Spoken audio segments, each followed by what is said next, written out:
გამარჯობათ ძილფასო ტელემაყურებლებო. ვაგრძელებთ ჩვენს საკვირაო პოლიტიკური მიმოხილვას. გასული კვირა სერიოზული ამბებით იყო დატვირთული, მათ შორის საქართველოში, ჩვენს მეზობლად, მთელ მსოფლიოში. დავიწყოთ იმით, რომ ირანში სამწუხაროდ ვერ შედგა ის დიალოგი, რომელსაც დაეყრდნობოდა შეთანხმების გაფორმება ზავის შესახებ, ორმუზის სრუტის გახსნა და შემდგომი დიალოგი მხარეებს შორის, საუბარია ამერიკასა და ირანს შორის. ეს ვერ მოხერხდა, იმიტომ რომ ირანის მხარე ამბობს უარს ამ მოლაპარაკების გაგრძელებაზე იმის გამო, რომ ამერიკის შეერთებულმა შტატებმა არ შეწყვიტეს ბლოკადა ირანის პორტების, დღეს დაესხენ თავს ირანის ერთ-ერთ კომერციულ გემს ომანის ყურეში. ირანი თვლის, რომ ეს არის აგრესიის გაგრძელება და შესაბამისად ჯერჯერობით ყოველ შემთხვევაში ეს შეთანხმება მიღწეული არ არის, დიალოგის შესახებაც საუბარი ნაადრევია. როგორც ჩანს, ამას საკმაო დრო დასჭირდება და ბევრი ძალისხმევა, თუმცა ის, რაც ორმუზის სრუტის დაკეტვით მიადგა უკვე და ადგება და ყოველდღიურად მიადგება საერთაშორისო ნავთობ ვაჭრობას, გაზით ვაჭრობას და საერთოდ ფსიქოლოგიურ მომენტს, რომელიც ყველაზე სერიოზულია აი ამ ფასების, მატების, აჟიოტაჟის, აქ არის საუბარი ფიუჩერსულ გარიგებებზე, ანუ ეს ვითარება მოითხოვს ძალიან შვიდ გარემოს, რომ დარეგულირდეს ფასები, ლაპარაკი არის ხანგრძლივ ვადიან ფასთა პოლიტიკაზე და აი ასეთი მოვლენები, რაც ახლა ვითარდება ორმუზის სრუტეში, საიდანაც 20% ეს ძალიან ბევრია. საერთაშორისო ნაკადის, გაზის და ნავთობის გადის ამ სრუტის მეშვეობით. შესაბამისად, ეს ახდენს ძალიან სერიოზულ გავლენას ფასებზე და ახდენს მთლიანად მოვლენებზე სამყაროში. მათ შორის ერთ-ერთი ყველაზე შესამჩნევი არის სამოქალაქო ავიაცია. ძალიან ბევრი რეისი გაუქმდა, მარშრუტების ძალიან სერიოზული ნაწილი განიცდის დეგრადაციას, მატულობს ფასები ბილეთებზე, მათ შორის იგივე სიტუაცია სატვირთო გადაზიდვებზე ავიაციამ მხედველობაში.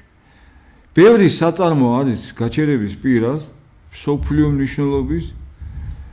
აი ასეთ ვითარებაში დრო იმისთვის, რომ მოვლენების სტანდარტულ განვითარებას ველოდო. მაგალითად, ვიეტნამის ომის დარეგულირებას დასჭირდა წლები, მოლაპარაკებები. 4 წელზე მეტხანს გაგრძელდა ეს მოლაპარაკებები. ჩვენ თუ ამას ვივარაუდებთ, რომ ეს თუნდაც 4 თვეს გაგრძელდეს 4 წელი, ეს არის კატასტროფა. ამის დროც არ არის, იმიტომ რომ ეს დაანგრევს მთლიანად აცრებულ ვითარებას მსოფლიო ვაჭრობაში და მათ შორის შექმნის გაუცაძლეს სიტუაციას თავად ამერიკის შეერთებულ შტატებში, ისევე როგორც ყველა ქვეყანაში, მათ შორის ჩვენს ქვეყანაში. ხოლო ვიცით ხო, რომ ტრამპის პარტიას რესპუბლიკელებს აქვს შუალედური არჩევნები, რომელიც ზაფხულში სწორედ უფრო გაცხელდება და შემოდგომისთვის უკვე დაიდება შედეგები. უკვე თავად რესპუბლიკელები არ მალავენ ამას, რომ ყოველ დღეს მოაქვს იმედგაცრუება ამომრჩევლის ამ სამხედრო ოპერაციით ირანის წინააღმდეგ, რომელსაც დასასრული არ უჩანს. ყველა ის განცხადებები, რაც ომის მინისტრმა გააკეთა ტრამპის, რომელიც თავად ტრამპმა გააკეთა, რომ ირანი კაპიტულაციის პირას არის, რომ თითქოს ბირთვული ურანის გამდიდრების პროცესი შეჩერდება 20 წლით, რომ გამდიდრებულ ირანს ამერიკას გადასცემენ, აღმოჩნდა არასწორი.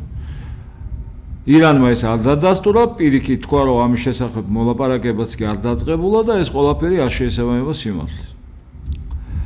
შესაბამისად, ვითარება ძალიან რთულია ირანთან მიმართებაში, რაც ართულებს ჩვენთან საქართველოში, მთლიანად ამიერკავკასიაში, ცენტრალურ აზიაში და ართულებს მთლიანად მიმართებას ამერიკასა და ჩინეთს შორის არსებულ ურთიერთობებშიც ძალიან მძიმე მდგომარეობაში აყენებს თავად ვითარებას რუსულ-ჩინურსაც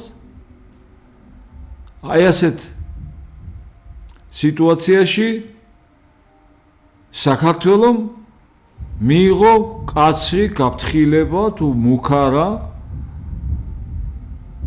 რუსეთიდან ჩვენ გუშინ მივიღეთ საკმაოდ არასასიამოვნო შეიძლება საფრთხეს შემცველით ვინაიდან რუსეთი როგორც წესი აი ესეთი ტიპის განცხადებას შემთხვევით არ აკეთებს გამოიყვანეს მარია ზახაროვა როგორც მოლაპარაკე თავი კრემლის ის ლავროვის ოფიციალური პრესპიკერია და როგორც წესი რუსეთის საგარეო საქმეთა სამინისტროს სახელით ლაპარაკობს რომელმაც სიტყვასიტყვით განაცხადა ასეთი რამ რომ საქართველოს თუ ევროკავშირისკენ სვლას გააგრძელებს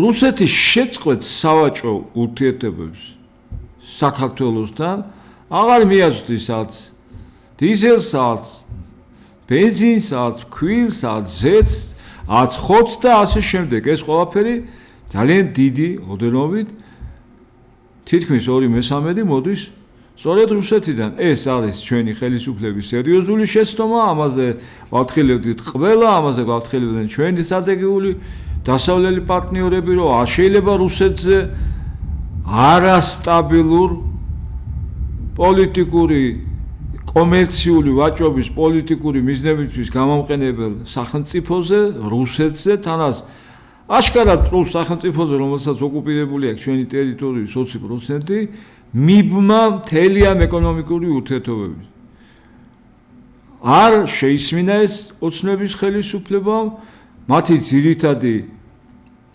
მოტივიც და არგუმენტიც იყო რომ ეს ყველაფერი იაფია დანარჩენი არის გამოგონილი რუსეთთან სტაბილური ურთიერთობებია ისინი პასუხისმგებლობას იღებენ თავის თავზე და დღეს მივიღეთ ეს განცხადება რას მოყვა ეს განცხადება რუსეთის დაზვერვამ და ეს არ შეიძლება არ იცოდეს საგარეო დაზვერვამ ნარიშკინის უწყებამ რომ ამერიკის შეერთებულ შტატებთან გადატვირთვაზე სერიოზული ნაბიჯების გადადგმა დაიწყო ივანიშვილის ხელისუფლებამ. თავად რუსული მედიის ინფორმაციით ალიევის ჩამოსვლა თბილისში რამდენიმე დღის უკან პირდაპირ საუბარი და შეხვედრა ივანიშვილთან, ანუ იმ პირთან, ვინც უშუალოდ ღებულობს გადაწყვეტილებას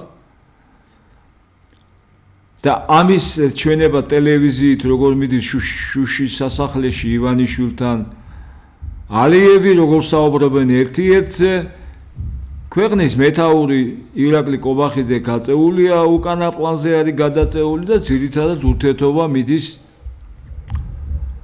ივანიშვილსა და მის სტუმარ ალიევს შორის აი რუსული მედიის ცნობით ძირითადი მოტივი და მიზეზი ალიევის ასეთი მოულოდნელი სტუმრობის და ერთ-ერთი საუბრის ივანიშვილთან იყო სწორედ ამერიკის შეერთებულ შტატებთან გადატვირთვის საქმეში ფასილიტაცია, გარკვეული დახმარება. მერე გამოჩნდა სხვა ნაბიჯებიც, ანუ ალიევის ამ ჩამოსვლას და საუბარს მოყვა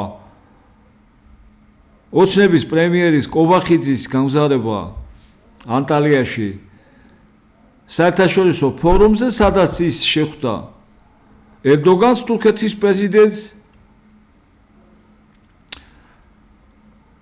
თურქეთის პრეზიდენტის ადმინისტრაციამ პრეს-რელიზში განაცხადა, რომ საუბარი იყო ბაქო, თბილისი, ყასის, ანუ შუა კორიდორის სარკინიგზო მიმოსვლის უფრო განვითარებაზე, სრულყოფაზე. იქ არის თითქოს დასრულებულია ეს სარკინიგზო ხაზი, მაგრამ იქ არის ბევრი რამ, რომელიც დასასრულებელია, რომელიც მათ შორის კავშირები, მათ შორის უზრუნველყოფა ელექტრონული მომსახურებით ხაზის და ასე შემდეგ. და სწორედ აი ამ თემებზე იყო საუბარი, მთლიანად ამ აღმოსავლეთ-დასავლეთ დედეფნის მნიშვნელობაზე. ეს განაცხადა თურქეთის პრეზიდენტის ადმინისტრაციამ. რაც ძალიან მნიშვნელოვანია სხვათა შორის, მაგრამ ამავე დროს ეს ისევ რუსულ პრესას თუ დავეყრდნობით, იქ საუბარი იყო ასევე ამერიკასთან შუამდგომლობაზე და თურქეთის აქტიურობაზე, რომ შედგეს საქართველოს და ამერიკას შორის დიალოგი, განახლდეს ურთიერთობა და საქართველოს ჩაერთოს ამ პროექტში, ამ შუა კორიდორის პროექტში, აზერბაიჯანთან, თურქეთთან, სომხეთთან და ცენტრალურ აზიასთან ერთად. სრულ ყოფილად ჩაერთოს. გასაგებია, რომ ამერიკის შეერთებული შტატების და პირადად ტრამპის, მისი სახელიც ქვია ამ პროექტს, უშუალო ნებართვის გარეშე ეს არ მოხდება. სწორედ ამაზე შესაძლოა იყოს საუბარი და ეს გახდა ერთ-ერთი საფუძველი მოსკოვის გაღიზიანების. ამას დაემატა ისიც, რომ 3 დღის წინ გასულ კვირას პარლამენტში გამოსვლის დროს ოცნების საგარეო საქმეთა მინისტრმა მაგა ბოჭორიშვილმა ხმამაღლა განაცხადა, ესე მკაფიოდ, რომ 2030 წელს საქართველო აუცილებლად გახდება ევროკავშირის წევრი. როგორც ჩანს, სწორედ ეს იყო ბოლო წვეთი, რამაც გამოიყვანა მოთმინებიდან კრემლი და ამას მოყვა სწორედ ეს ოფიციალური განაცხადი, რომ კრემლი არ აიტანს და არ შეეგუება საქართველოს ევროკავშირისკენ წასვლას. ამჯერად აქცენტი იყო გაკეთებული სწორედ ევროკავშირს. ჩვენ ივანიშვილის ხელისუფლება თელ საქართველოს გვარწმუნებდა, რომ რუსეთისთვის მიუღებელი იყო მხოლოდ ნატოს წევრობა. თუ ნატოს წევრობაზე იტყოდა საქართველო და აქ აქტიურობას შეამცირებდა, რუსეთს არ ქონდა არაფერი საწინააღმდეგო, თითქოს ასე გვარწმუნებდნენ, რომ საქართველო ევროკავშირში გაწერიანებული იყო. ამას პირდაპირ გვეუბნებოდნენ, წერდნენ, ეს შეგვიძლია ამოვიღოთ, ნახოთ, ეს ყველაფერი მინისტრების, საგარეო საქმეთა სამინისტროს, თავად ივანიშვილის განცხადებებში არის დაფიქსირებული.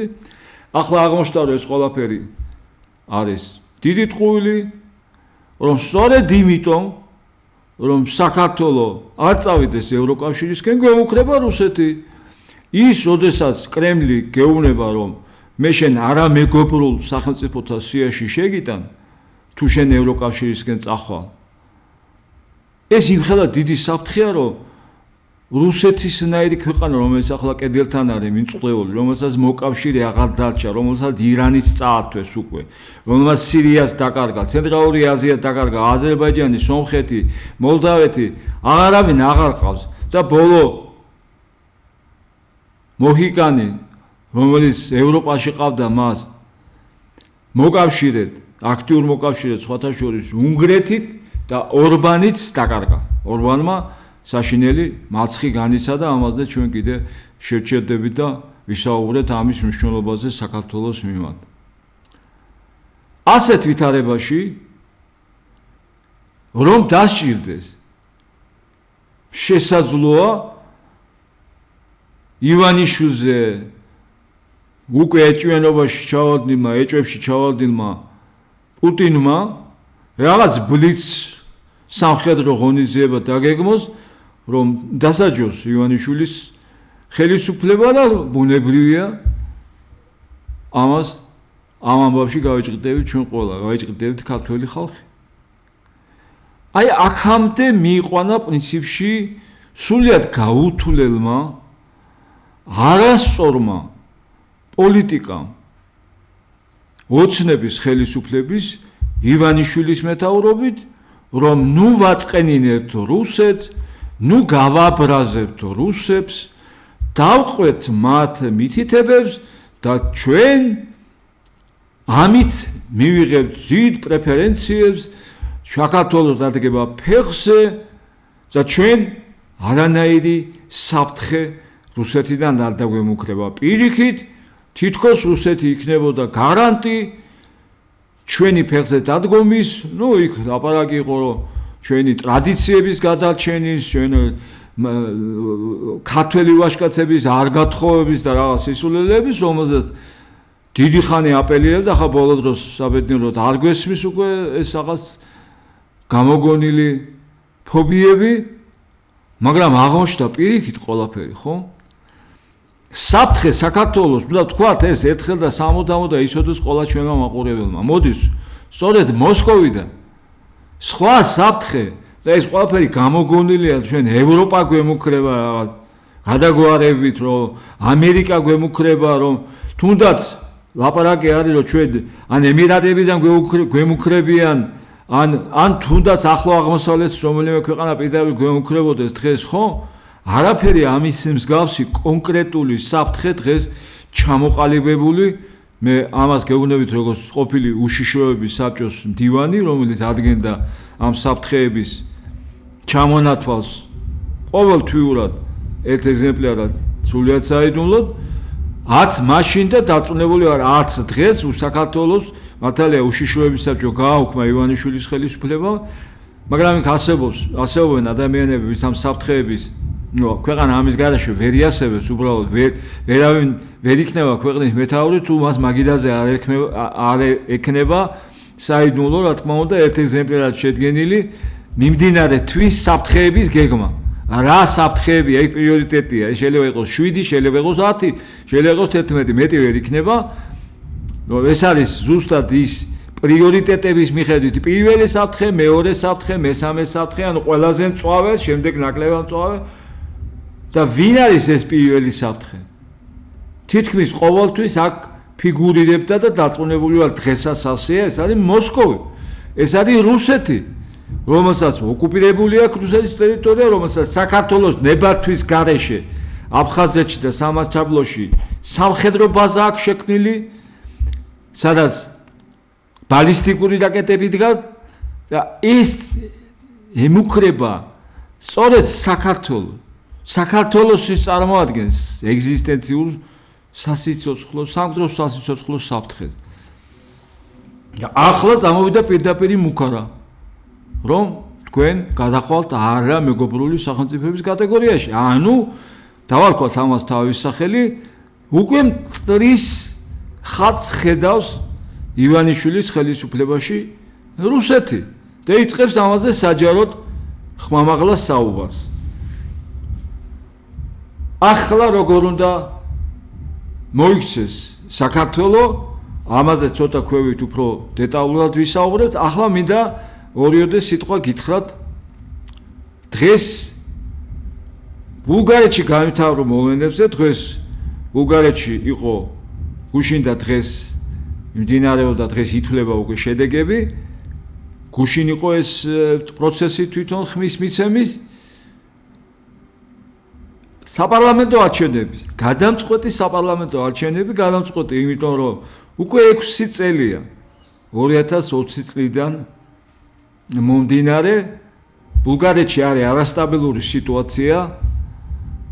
უკვე თვალსწინები მეოთხეჯერ ტარდება ეს საპარლამენტო არჩევნები, იმიტომ რომ ბევრი პარტია მონაწილეობდა ყველა არჩევნებში და ყველა იღებდა 15-17-18%-ის ფარგლებში ვერ ქმნიდნენ სტაბილურ მთავრობას, ვერ ეს მთავრობები იშლებოდა და ინიშნებოდა ისევ ახალი არჩევნები და აი ასე 26 წლამდე მოვიდნენ. დღეს ამ ბოლო წლების განმავლობაში, ბოლო 6 წლის განმავლობაში ყველაზე მეტი ხმა 44% თითქმის 96% დათვლილი აქვს ხმების და ალბათ ასებითად არ შეიცვლება შედეგები. აიღო რადევის პარტიამ ეს რადევი გახლავთ ყოფილი პრეზიდენტი ბულგარეთის, რომელიც გადადგა სწორედ 26 წლის იანვარში, ახლა სულ 4 თვის უკან, ვინაიდან იყო ძალიან მრავალრიცხოვანი მასშტაბური გამოსვლები, იყო არასტაბილური სიტუაცია და სწორედ ამ მიზეზით გადადგა ის და პირდაპირ ჩაერთო არჩევნებში და ახლა აიღო ეს ამ ბოლო წლების განმავლობაში უპრეცედენტო დიდი ხმები. ბევრი ექსპერტი თავად ბულგარეთში თვლის, რომ ეს კარგია ბულგარეთისთვის, იმიტომ რომ შეიძლება სტაბილური სიტუაცია განვითარდეს. აი ბულგარეთში 4%-იანი ბარიერი იყო, ვინც ვერ გადალახა ბარიერი, ის ხმები, იმ ხმების საკმაოდ დიდი პროცენტი დაემატება რადევის პარტიას და მან შეიძლება შექმნას კიდევაც ის 51% პარლამენტში, რომელიც მისცემს მას საშუალებას მარტო მისმა პარტიამ ჩამოაყალიბოს ახალი მთავრობა, რაც რა თქმა უნდა მისცემს მას სტაბილური რეფორმების გატარების და შესაბამისი პოლიტიკის შექმნის საშუალებას მომავალი 4 წლის განმავლობაში. მეორე მომენტი, რაც შეეხება თავად ბულგარეთის არჩევნების შედეგებს, არის ის, რომ ეს ბატონი რადევი, ვინც გაიმარჯვა, არის ევროსკეპტიკი. ის თავისი პრეზიდენტობის ვადაში ხშირად გამოდიოდა ბრიუსელის წინააღმდეგ, მას პრო-რუსულ პრეზიდენტსაც ეძახდნენ, მას მჭიდრო ურთიერთობები ჰქონდა რუსულ სამხედრო ელიტასთან, ვინაიდან არის გენერალ-მაიორი, სამხედროა და იყო ბულგარეთის საავიაციო ძალების მთავარსარდალი.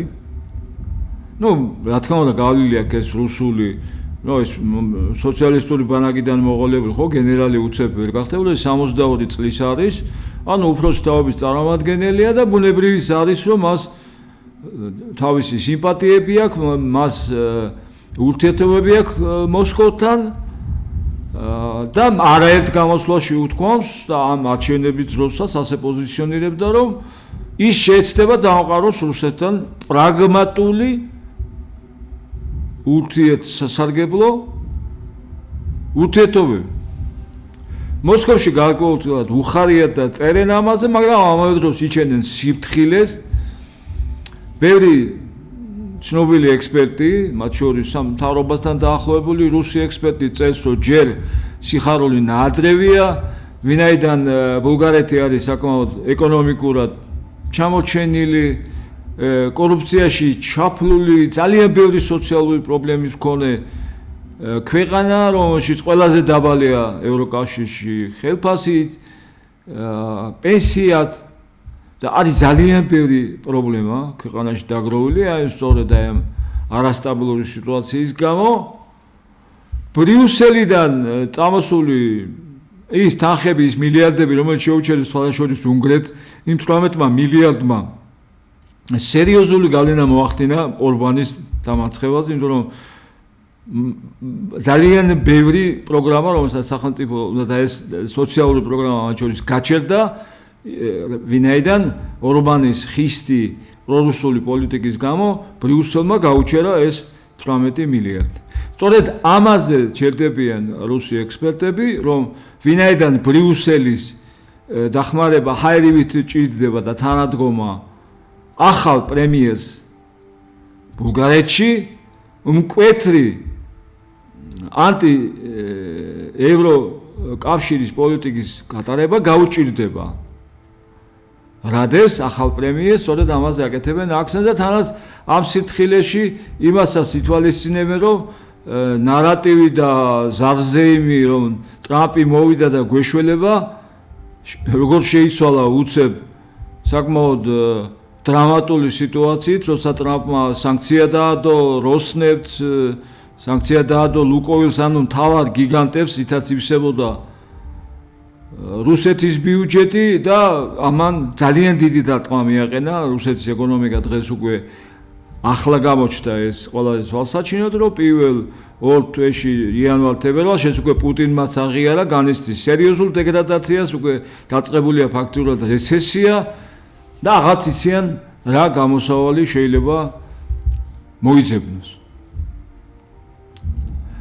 შეიძლება თუ არა ეხლა რომ გადმოვიდეთ უკვე საქართველოს მოვლენებზე, რომ საქართველოში მოვლენები საკმაოდ დრამატულად ვითარდება უკვე იწერება ბევრი საქართველოში იმის შესახებ, რომ ივანიშვილი თავად ეს რა სიუჟეტის გაუშვა იმედმა აი ესეთი მჭიდრო ურთიერთობაც, როცა ივანიშვილმა მიიღო პირადად თავის შუშის სასახლეში ალიევი, რომ აქ რამდენიმე კვირის წინ ფაშინიანიც იყო სომხეთის პრეზიდენტი ჩამოსული, მაგრამ ის არ მიუღია, ის არ შეხვედრია ივანიშვილს და თითქმის არავინ, ვინც აქ ამ ბოლო წლების განმავლობაში სახელმწიფოს მეთაურები ჩამოდიოდნენ მაღალი ფიგურები სხვადასხვა ქვეყნიდან, არავინ არ მიუღია ივანიშვილს, ის არიდებდა თავს ყველანაირ შეხვედრას, ღიად ჩარევას და დაფიქსირებას თავისად, ეს ის საყვარელი პოზა ყოველთვის იყო,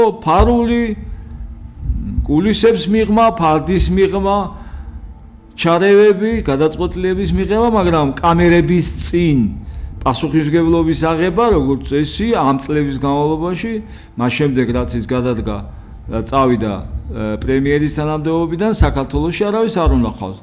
ეს ბოლო მომენტი, როდესაც ის ალიევს ხვდება და ეს სიუჟეტი სწორედ ივანიშვილის თანხმობით გავიდოდა, იმიტომ რომ ეს მომენტი რაც აჩვენეს ტელევიზიით, მასთან შეუთანხმოებულად ვერანაირად ვერ მოხდებოდა ღია ეთერში. შესაბამისად, მას ჰქონდა სურვილი, რომ ეხილა მთელ მსოფლიოს, რომ ის პირადად ესაუბრება უკვე ალიევს და ის უკვე არის პასუხისმგებელი იმაზე, თქვენ იქ რა თქმა უნდა, არ გაკეთებულა განცხადება, რაზე საუბრობდნენ, მაგრამ მე რუსული დაზვერვის მონაცემების მიხედვით, რაც ვიხილეთ რუსულ მედიაში, აქ სწორედ ამერიკის შეერთებულ შტატებზე და ურთიერთობაზე იყო საუბარი და იმ შუა კორიდორზე, რომელიც დღეს ერთ-ერთი გადამწყვეტია დასავლეთ და აღმოსავლეთის ურთიერთობებში, განსაკუთრებით ირანში განვითარებული მოვლენების შემდეგ. როგორც ჩვენთვის ამიერკავკასიის ქვეყნებისთვის, ისე ცენტრალური აზიისთვის, ჩინეთისთვის, თურქეთისთვის და მათ შორის ევროპისთვისაც. აი, ასეთ ვითარებაში შეიძლება ამაზე ბევრს წერენ უკვე საქართველოში და ამბობენ და ბევრი განცხადება გაკეთდა, რომ კობახიძე, ირაკლი, დღევანდელი პრემიერი ოცნების აღმოჩნდეს მეხუთე ბორბალი ოცნების მანქანაში. ანუ გადაწყვეტილების მიღება თავად ივანიშვილმა უნდა აიღოს თავის თავზე, ამისთვის ის არ უნდა დაბრუნდეს და ჩაჯდეს პრემიერის სავალძელში ისევ და მას ეს არ გაუჭირდება, თქვენ იცით? ან კიდევ უნდა შეცვალოს კობახიძე ისეთი ფიგურით, რომელიც დასილილი იქნება საერთოდ ამბიციებისგან, იმიტომ რომ ძალიან სახიფათო სიტუაციაა, თითოეული გადაწყვეტილება უკვე სკრუპულოზურად გამადიდებელი შუშით უნდა გაკონტროლდეს თითოეული ნაბიჯი და ალბათ ივანიშვილი ამას ვეღარ ემდობა უკვე კობახიძეს, ან სხვას ნებისმიერს, რომელიც ასე თუ ისე უკვე რაღაც დამოუკიდებელი როლი მოირგეს და რაღაც გადაწყვეტილებები შეიძლება მიიღონ დამოუკიდებლად, ეს უკვე სახიფათო ხდება ივანიშვილისთვის. მაგრამ აი ეს მეორე ვარიანტი, ვინ არის ასეთი ფიგურა, რომელიც დასილილი იქნება ამბიციებისგან, ჯერ უცნობია, შეიძლება ასეთი არც არავინ არ არის, იმიტომ რომ ივანიშვილს აქვს ძალიან სამწუხარო გამოცდილება, რომ ვინც მოიყვანა, ჩვენ ნახეთ ყველა პრეზიდენტი დაწყებული, პრემიერი დამთავრებული, ყველამ დაამთავრა ცუდად. ყველას ბოლოს ან მოღალატე უძახა, ან შერისხა, ან ღარიბაშვილის არ იყოს ყველაზე ცუდი ციხეში ჩასვა. რა იქნება ახლა, ეს არავინ არ იცის, მაგრამ დრო ვერ ითმენს ეს ფაქტია, რუსეთის ეს მუქარა აიზულებს ივანიშვილს, რომ მიიღოს გადაწყვეტილება, გააღრმაოს ეს ნაბიჯები ამერიკასთან და ევროპასთან ურთიერთობაში. გახადოს ეს ღია, რომ აქეთკენ მიდის. თუ ისევ უკანა სულად ჩართოს გადადგას ნაბიჯები უკან, რაც ჩემი აზრით იქნება დამღუპველი, იმიტომ რომ ზახაროვას განცხადება ნიშნავს, რომ ივანიშვილსა და კრემლს შორის ურთიერთობები გაიბზარა უკვე. ნდობა, როგორც ამას ფრენსის ფუკუიამა ამბობს, ადრე ქონდა ამაზე საუბარი, ნდობა წიგნი დაწერა, წიგნი მიუძღვა ამას, რომ დღეს ყველაზე მთავარი არა ოქროა, არა ნავთი, არამედ ნდობა სახელმწიფოთა შორის ურთიერთობაში. ხო და ეს ნდობა გატყდა, გაიბზარა. და ამის აღდგენა უცებ, რაც უნდა გააკეთოს ახლა ივანიშვილმა, ვერ მოხდება კრემლთან, რომ კრემლი საკმაოდ მკაცრად უყურებს საქართველოს ურთიერთობებს. ის ქებადიდება, რაც მოდიოდა კრემლიდან, რომ საქართველოს წორნაბიჯებს დგამს, საქართველოს ხელისუფლება ერთ-ერთი ყველაზე კარგია ამ სივრცეში, რომ ჩვენ გვინდა რომ გავამჯობესოთ კიდევ უფრო ეს ურთიერთობები, გადაიდგას ნაბიჯი დიპლომატიური ურთიერთობების ადგენისკენ და ასე შემდეგ, უცებ შეიცვალა ძალიან მკაცრი მუქარით. აი ასეთ ვითარებაში ჩვენ რომ ჩვენი არგუმენტირებული ვერსია შევთავაზოთ საქართველოს ხელისუფლებას, გამოსავალი არის მხოლოდ ერთადერთი. წავიდეთ ღიად ევროპისკენ. ნაბიჯი გადადგას ივანიშვილმა, რომ გაერთიანდეს დახლეჩილი, დათითოყაცებული და ერთმანეთს დაპირისპირებული ქართული საზოგადოება.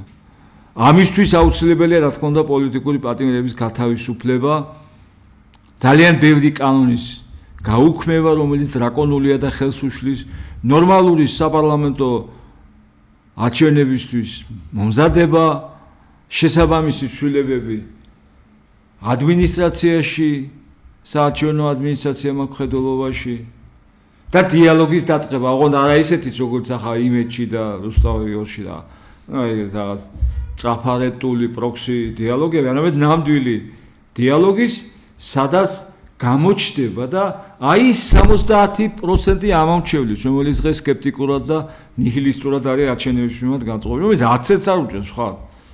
ძალიანად, ხო? არც ოცნებას და სამწუხაროდ არც ოპოზიციას. ძალიან მცირე ნაწილი უჭერს ხალხს ოპოზიციას და ასევე მცირე ნაწილი უჭერს ხალხს მთავრობას. დანარჩენი არის აბსოლუტურად პასიურ მდგომარეობაში და ელოდება მოვლენების განვითარებას, როდესაც ეს არჩევნები მთლიანად პოლიტიკა დაუბრუნდება სიმართლეს და სამართლიანობაზე.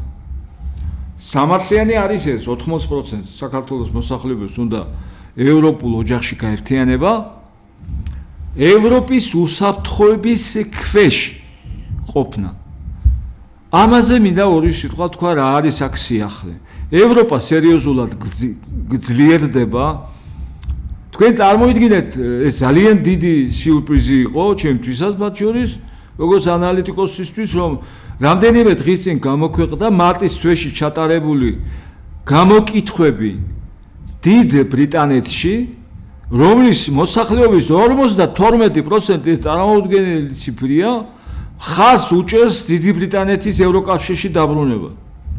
რა უდევს ამას საფუძვლად? ევროკავშირი არ ჩაერთო, არც ერთი ქვეყანა ევროკავშირის არ ჩაერთო ირანის წინააღმდეგ ამ სამხედრო ოპერაციაში. ეს ბრძნული გადაწყვეტილება იყო, ამის დადებითი და პოზიტიური შედეგები ევროპისთვის გამოჩნდება ძალიან ცოტა ხანში, რამდენიმე თვეში, წლის ბოლომდე, როდესაც ირანი და სპარსეთის ყურის ყველა ქვეყანა, რომელიც ასევე არ ჩაერთო ამ ოპერაციაში, შეიძლება გამონახონ საერთოდ და ისაც ყველაზე მეტად ჭირდება ევროპას. ხო, ნავთო პროდუქტები, გაზი ევროპამ შეიძლება მიიღოს სწორედ სპარსეთის ყურის ქვეყნებიდან პირდაპირ მოლაპარაკებებით, პირდაპირ ხალხს უზვა. არა ამერიკის მეშვეობით ან ოპეკის ან სხვა რაღაც, რომელსაც აკონტროლებდა ამერიკის შეერთებული შტატები ან რუსეთი, ან ჩინეთი, არამედ პირდაპირ სპარსეთის ყურის ქვეყნებთან მოლაპარაკებით. რა მაძლევს ამის საფუძველს? თქვენ იცით, ჩვენ ამაზე ვისაუბრეთ ხომ, ჩემო ძვირფას ტელემაყურებლებო, რომ სულ რამდენიმე დღის წინ, 2 კვირის წინ, ზელენსკი, უკრაინის პრეზიდენტი იმყოფებოდა თურქეთში, ის შეხვდა ერდოგანს, შემდეგ ერდოგანის სამთავრობო თვითმფრინავით გაფრინდა ის თურქეთის საგარეო მინისტრთან ერთად სირიაში, შეხვდა სირიის პრეზიდენტს, ხელი მოაწერეს შეთანხმება სამხედრო თანამშრომლობაზე. მანამდე ზელენსკი შეხვდა საუდის არაბეთის პრინცს, არაბთა გაერთიანებული ემირატების პრემიერს, კატარის პრემიერს და დადო ხელშეკრულებები ასევე სამხედრო თანამშრომლობად, ხანგრძლივადიან სამხედრო თანამშრომლობა. ეს არის ძალიან დიდი მიღწევა უკრაინის, იმიტომ რომ ეს ნიშნავს მილიარდიან ინვესტიციებს უკრაინულ ეკონომიკაში. ეს ნიშნავს უკრაინული ტექნოლოგიების გადაცემას ამ სპარსეთის ყურის ქვეყნებისათვის და იქ აგებას ისეთი საწარმოები, სადაც უკრაინული ტექნოლოგიები, უკრაინის სპეციალისტები იმუშავებენ, ეს ეხება განსაკუთრებით დრონებს, საოცარ მიღწევებს უკრაინული სამხედრო მრეწველობის და ამას აღიარებს უკვე ამერიკაც, აი ამერიკის ჯარების მდივანმა დენ დრისკოლმა სულ 2 დღის წინ განაცხადა, რომ ის გაოცებულია ინოვაციებით, რომელიც უკრაინაში მიმდინარეობს სამხედრო მრეწველობაში და მან გამოთქვა დიდი სურვილი, რომ კიდე შეხვდეს ის, მე ვიყავი კიევში, ასე თქვა და მე კიდე შეხვდები უკრაინის ხელმძღვანელობას, კიეველ კოლეგებს, რომ ჩვენ გადმოვიტანოთ ამერიკაში ეს ინოვაციები, უკრაინული ინოვაციებზეა ლაპარაკი სამხედრო მრეწველობაში და ვითანამშრომლოთ უკრაინასთან. ამას ამბობს დრისკოლი, რომელიც ძალიან პოპულარულია დღეს, რომელიც დივენსის კურსელია და რომელიც შეიძლება გახდეს ამერიკის სამხედრო მინისტრი, ომის მინისტრი, ვინაიდან ის ჰექსეტი დღევანდელი უკვე არ მოსწონს ტრამპს, მან ბევრი რამ გააფუჭა ირანთან სამხედრო ოპერაციის დროს, გამოიჩინა ძალიან ბევრი რაღაცაში არაკომპეტენტურობა, ამის შესახებ წერს უკვე თავად ამერიკის პრესაც და აი ასეთ ვითარებაში ბატონებო, როდესაც უკრაინა უკვე აი ასეთ ძალას იკრებს და თქვენ იცით, რომ უკრაინა და ევროკავშირი დღეს ეს ერთი სხეულია ფაქტიურად, რომ ევროკავშირი ძალიან მჭიდრო ურთიერთობებშია უკრაინასთან, მაგრამ მე შემიძლია გითხრათ კიდევ უფრო მეტიც. გუშინ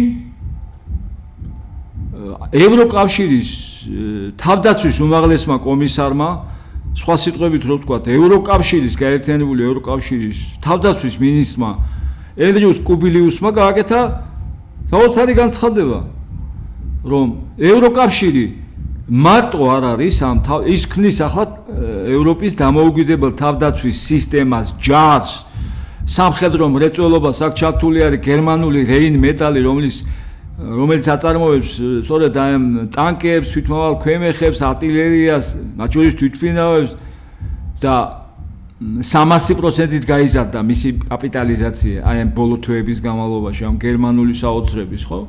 გიგანტის. მაგრამ ჩვენ მარტო არა ვართ ევროკავშირი, ამბობს თავდაცვის მინისტრი ევროკავშირის, ჩვენ გვერდებიან და ეს გადაწყვეტილება მიიღეთ დიდი ბრიტანეთი, რომელიც არ არის ევროკავშირის წევრი, თქვენ იცით ხო? გავიდა.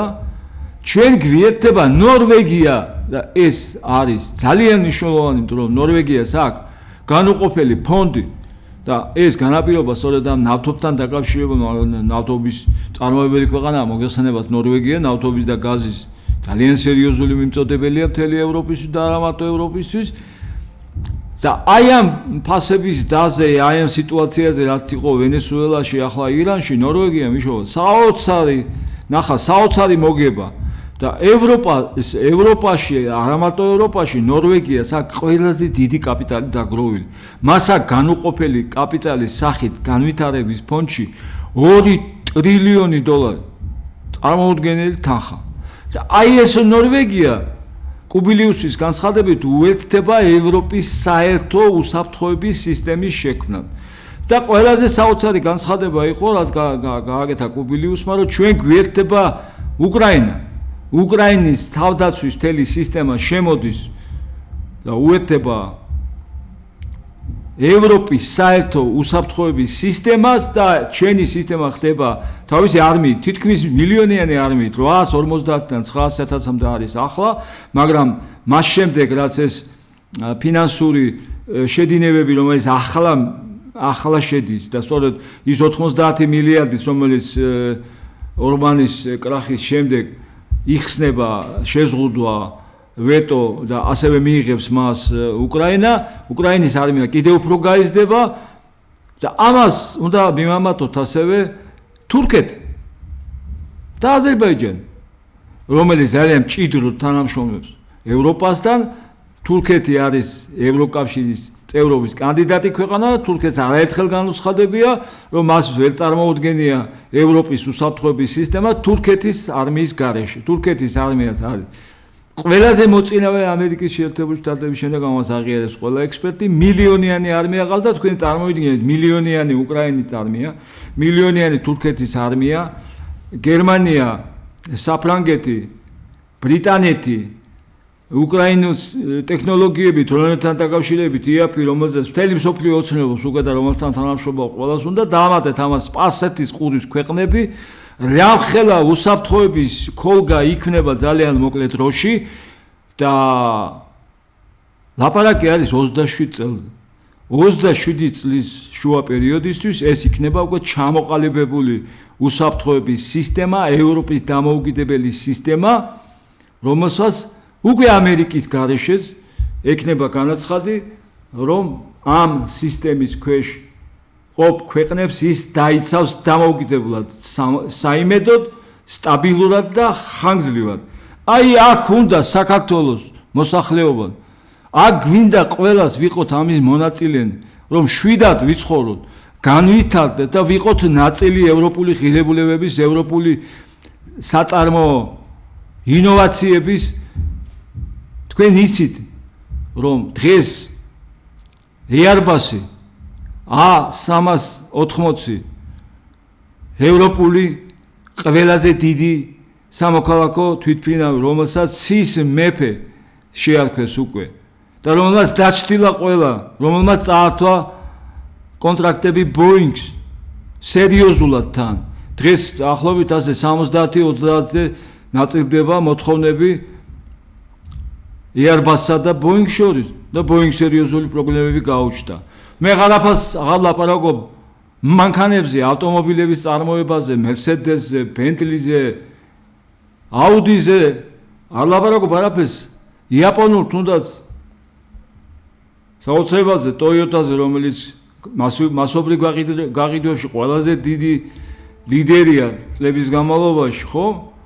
აი ასეთ ვითარებაში ევროპას აქვს ყველა შანსი, რომ თან მით უმეტესოთა ბრიტანეთი ბრუნდება ევროკავშირში. ეს წარმოუდგენელი გამაძლიერებელი სტიმული იქნება ევროკავშირისთვის. ყველა ქვეყანა მიირთვით, კანადა, რომლის ტერიტორია აღემატება ამერიკის ტერიტორიას, ну ჭიდროდ არ არის უბრალოდ დასახლებული ისე როგორც ამერიკის შეერთებული შტატები. იძახის რომ მეც ევროპის ნაწილი ვარ და თანამშრომლობს პირდაპირ ევროკავშირთან. იაპონია თანამშრომლობს ევროკავშირთან, ავსტრალია თანამშრომლობს შემოკარგება. საქართველო, რომელიც არის ევროკავშირის წევრობის კანდიდატი ქვეყანა და რომელსაც ყარს უღებენ ევროპაში. რატომ უნდა ამბობდეს ამაზე უარს? რის გულისთვის, რის გულობიზა, როგორც ერთ-ერთი მინისტრი იყო და ოცნებიდან. რატომ უნდა თქვას უარი საქართველომ ამ ისტორიულ შანსზე, რომელზეც ჩვენი მეფეები ოცნებობდნენ, ჩვენი დიდებული და წარმატებული მეფეები, რომელსაც საუკუნეა ქართველი ხალხი ოცნებობს, რომ იყოს დიდი დასავლური ოჯახის წევრი.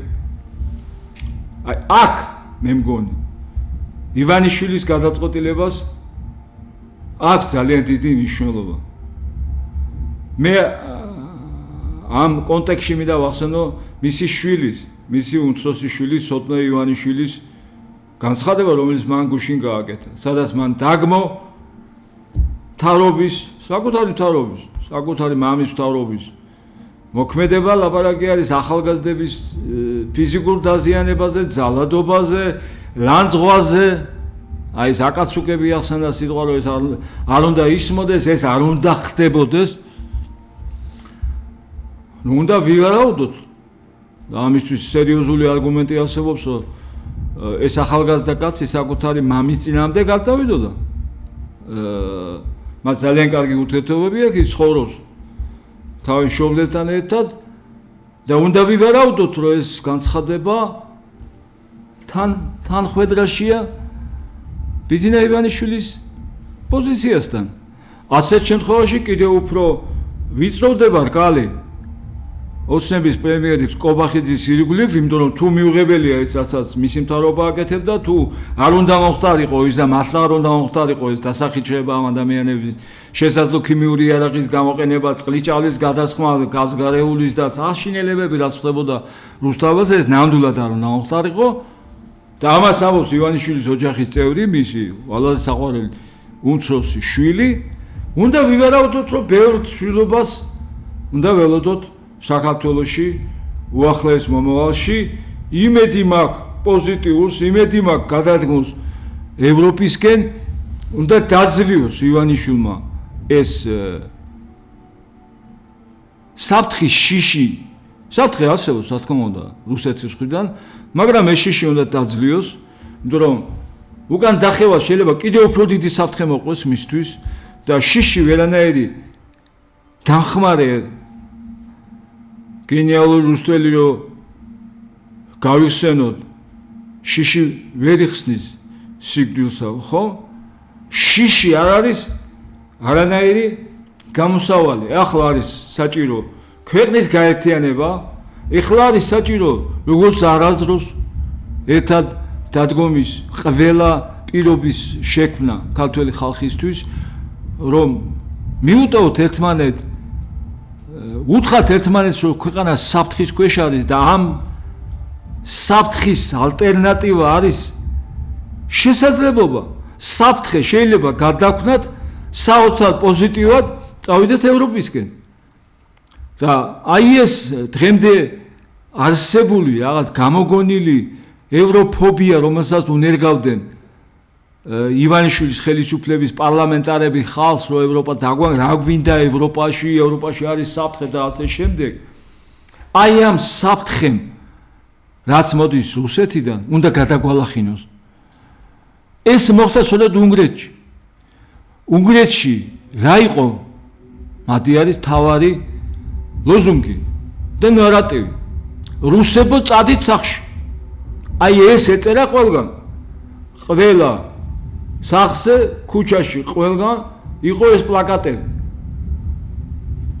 ორბანის სურათი და ქვეშ რუსებო წადით სახში. ამან იმუშავა ძალიან სერიოზულად, ეს იმუშავებს საქართველოში. ყველგან საქართველოში უნდა გამოჩნდეს ასეთი პლაკატები. არჩევნების გარეშე, სანამ არჩევნები დაინიშნება. რომ იმ 80%-მა, ვისაც აქ უნდა ევროპული ოჯახის წევრობა და ვიცით ყველა გამოკითხით ეს არის 80%. ამ 80%-ისთვის იმ ხალხის ჩათვლით ახლა უკვე 500 დღეზე მეტი როა რუსთაველზე დგანა უწყვეტად და ამას ითხოვენ მხოლოდ ისთვის დგანან ისინი რუსთაველ ევროპისკენ წასვლას ითხოვენ ევროპასთან მოლაპარაკების შეწყვეტას აპროტესტებენ ხო ეს პროტესტის გაჩერდება ეს ხალხი ეს 80% ერთად დადგება საქართველოს გაერთიანდება ფაქტიურად შეიქმნება ერთი დიდი პოლიტიკური მოძრაობა რასაც დაერქმევა ევროპისკენ მოძრაობა და ასეთ შემთხვევაში ვეღარავინ ვეღარ მოგვერება ვეღარავინ ვეღარ შეგვაშინენ და რა უდგას იმის წინ, რომ თუნდაც ოცნების ხალხი, ვინც იქ პრაგმატულად დაზონეს, ამაში გაერთიანდნენ. ამ საშვილიშვილო მამულიშვილ საქმეში გაერთიანდნენ ოცნებ მიმართავ ახლავე ამ ეთერიდან თქვენთან ერთად. რომ გაერთიანდეთ, თავში ჩაუდექით ამ საქმეს, რომ მთელი ერი შეტრიალდეს ისევ ევროპისაკენ. დაახციეთ ამ შიშს და რაღაც კოლაბორაციონის მოსკოვთან თავი. დაახციეთ თავი ფულის გამო, მოგების გამო, ბევრი ფულის გამო ამ ნავთობ რაღაც ფარდის უკან დადებულ ხეშეკულებას, იმიტომ რომ ეს შეიძლება ხვალ თქვენ თვითონ გაგიშტეთ საფრთხეთ. ამის გამო შეიძლება თავად ივანიშვილმა დაგიჭიროთ ხვალ. იმიტომ რომ როდესაც მას დასჭირდება როგორც ახლა მადიარიზამს ამას და ამბობს კიდევაც ყველა წავა ციხეში, ყველა აგეს პასუხს. თუ ევროპისკენ ტრიალდება ბიზინა ივანიშვილი, თუ ის თვითონ ჩაუდგება ამას სათავეში, თუ მოიყვანს სხვას, ვინც ევროპისკენ წაიყვანს ქვეყანად, მაშინ ამ ქვეყანაში ახალი არჩევნები უნდა ჩატარდეს და მაშინ თქვენ ვინც დღეს ამ უკანონო გარიგებებს დებთ რუსეთთან ქვილზე, გაზზე, ნავთობზე, ბენზინზე, ყველას მოგთხოვენ პასუხს, იმიტომ რომ ეს არის უკანონო, თქვენ სანქცირებული ტვირთები შემოგაქვთ. თქვენ იაფად შემოგაქვთ სანქცირებული ტვირთი და ეს შეიძლება თქვა პირდაპირ ბენზინზე. ბენზინი დღეს ღირს 1 ევრო და 13 თეთრი თბილისში, როცა მოსკოვში ღირს 57 ცენტი, ევრო ცენტი. ანუ საქართველოში ღირს 1 ევრო და 13 ცენტი და მოსკოვში ღირს 0.57 ცენტი. ანუ ბუნებრივია 57 ბენზოკალონკაზე ხო არ ყიდულობთ ამ ბენზინს, ყიდულობთ საბითუმო ჩრდილოვანი ცენტრებიდან, სადაც შესაძლებელია მას ყიდულობთ 27 ან 38 ცენტად და 38 ცენტად ნაყიდ სანქცირებულ ბენზინს თქვენ ეზიდებით საქართველოში და 1 ევრო და 13 თეთრად ყიდით საკუთარ ხალხს.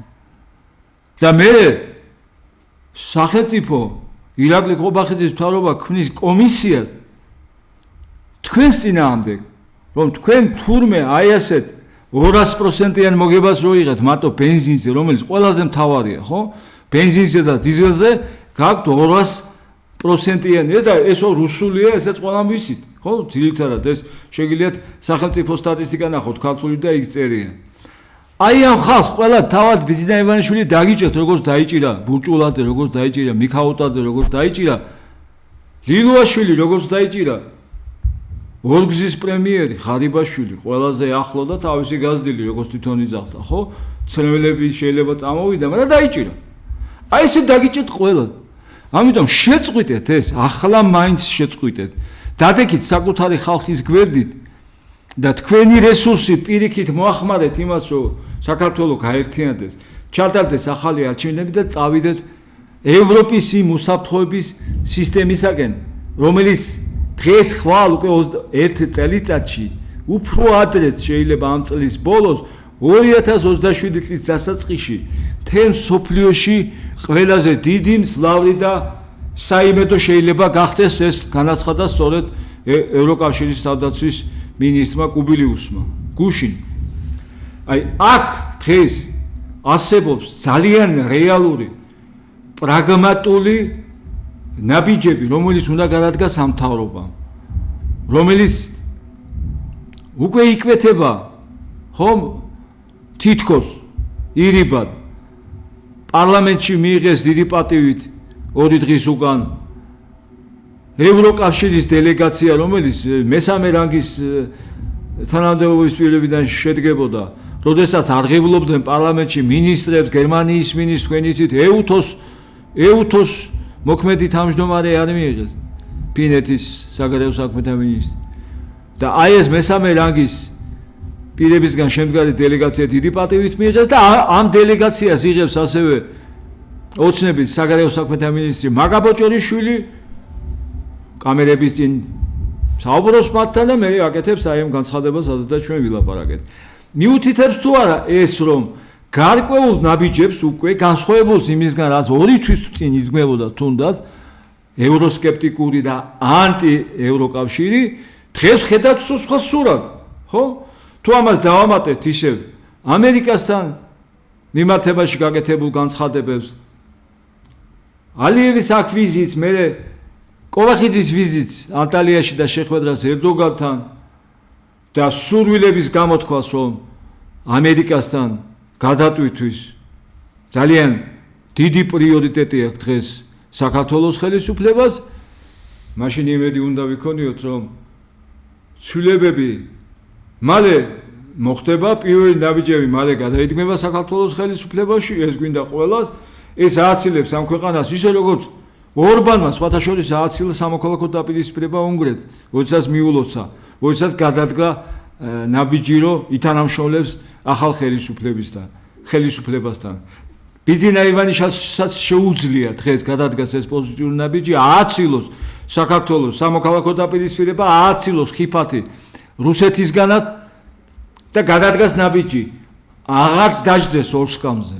აღარ კონდეს ეს ორთავიანი პოლიტიკა. თქვას, რომ საქართველო მიდის ევროკავშირისკენ. საქართველოს ევროკავშირის კანდიდატის სტატუსი არის რეალური. 78 მუხლი არ შეიცვლება. საქართველოს ხელისუფლება კონსტიტუციას დაიცავს საქართველოსი და ეს ნამდვილად იქნება პოზიტიური ნაბიჯი. დიდი მადლობა რომ ისმედით, იმედია რომ მომავალ კვირას უფრო მეტი კარგი მექნება თქვენთვის სათქმელი წარმატებებს გისურვებ.